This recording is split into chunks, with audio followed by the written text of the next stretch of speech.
Welcome to MS Creative Kids. We provide value-based education focusing on child-centric learning. Our environment ensures a solid foundation with qualified, nurturing teachers. Discover Islam's basics alongside sensory learning, hands-on experiences, interactive games, and captivating classrooms.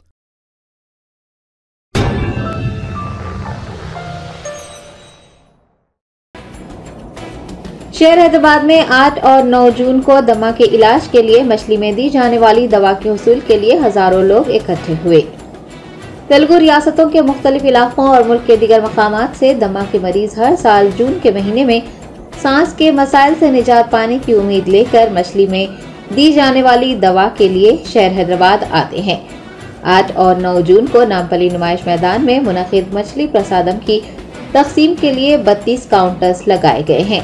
याद रहे कि बथनी गौड़ खानदान के अफराद monsoon के आगाज पर दमे की दवा मुफ्त तकसीम करते हैं और हर साल 500 किलो से जायद मछलियों में दमा की दवा दी जाती है। दमे के मरीज को मरल नामी जिंदा मछली को जड़ी बूटियों के पेस्ट के साथ निगलना होता है।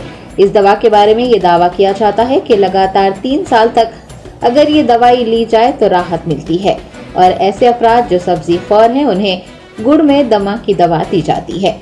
बथनी खानदान का दावा है कि वो गुज़िश्ता 178 सालों से ये दवा मुफ्त तकसीम कर रहा है। जड़ी बूटियों की दवा का ये खुफिया फार्मूला उनके आबाओ अजदाद को 1845 में एक संत ने दिया था और दवा मुफ्त फराहम करने का पाबंद किया था। नुमाइश मैदान में 2 दिन तक जारी रहने वाले इस प्रोग्राम के लिए पुलिस की जानिब से सिक्योरिटी के सख्त तरीन इंतजाम किए गए हैं।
Germanton super speciality hospital, doctor Mir Jawad Zar Khan, senior experienced orthopaedic surgeon, bone fracture, joint replacement, hip replacement और स्पाइन सर्जरी कामयाबी से अंजाम दे रहे हैं। इसके अलावा neuro surgery, cardiology, gynaecology, dental, general medicine, dialysis और फिजियोथेरेपी जैसे शोबाजात में इंतहाई कामयाबी के साथ वाजबी फीस में इलाज किया जा रहा है। शेयरिंग और प्राइवेट रूम्स, अस्पताल में 24 घंटे MRI, CT scan, 2D digital X ray, ultrasound, operation theatre, ICU और लैब की सहूलत दस्तयाब है। आपकी उम्मीदों के ऐन मुताबिक जर्मनटन super speciality hospital, pillar number 150, Attapur, Hyderabad.